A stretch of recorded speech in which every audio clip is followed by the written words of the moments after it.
Hello, ഇന്ന് നമുക്കൊരു healthy nuts laddu recipe കണ്ടാലോ?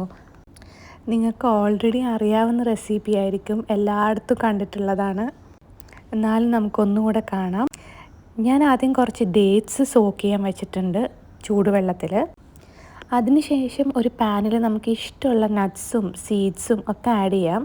ഞാനിവിടെ കാഷ്യൂനട്ട്, ആൽമണ്ട്, പിന്നെ ഫ്ലാക്സ് സീഡ്സ്, പംകിൻ സീഡ്സ്, റീസിൻസ് ഇത്രയാണ് എടുത്തിട്ടുള്ളത്. എൻ്റെ കയ്യിൽ വാൽനട്ട് ഉണ്ടായില്ല, പക്ഷെ നിങ്ങളുടെ കയ്യിലുണ്ടെങ്കിൽ നിങ്ങൾക്ക് അതും എടുക്കാം. ഇനി നമുക്ക് കുറച്ച് നെയ്യ് ആഡ് ചെയ്തിട്ട് ഒന്ന് ഡ്രൈ റോസ്റ്റ് ചെയ്തെടുക്കാം. അതിനുശേഷം ഇതെല്ലാം കൂടെ ഒന്ന് ഗ്രൈൻഡ് ചെയ്തെടുക്കാം. എന്നിട്ട് നമ്മൾ ആദ്യം സോക്ക് ചെയ്യാൻ വെച്ച ഡേറ്റ്സും നല്ല സോഫ്റ്റായിട്ടുണ്ടാവും, അതും ഒന്ന് ഗ്രൈൻഡ് ചെയ്തെടുത്തതിന് ശേഷം ഈ നട്ട്സിൻ്റെ മിക്സും ഈ ഡേറ്റ്സും കൂടിയിട്ട് നന്നായിട്ടൊന്ന് കൈകൊണ്ട് കുഴച്ചെടുക്കണം. ഞാനിത് രണ്ടും സെപ്പറേറ്റ് ആയിട്ടാണ് ഗ്രൈൻഡ് ചെയ്തത്, എന്നിട്ട് മിക്സ് ചെയ്യുകയാണ് ചെയ്തത്. ഇനിയൊന്നുമില്ല, നമ്മൾ ജസ്റ്റ് ലഡ്ഡുവിൻ്റെ ഒരു പാകത്തിൽ കുഴച്ചെടുക്കണം.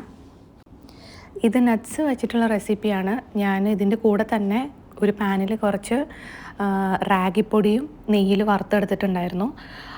അതും ഇതുപോലെ ഡേറ്റ്സ് ആയിട്ട് ഗ്രൈൻഡ് ചെയ്ത് കുഴച്ചെടുക്കാം.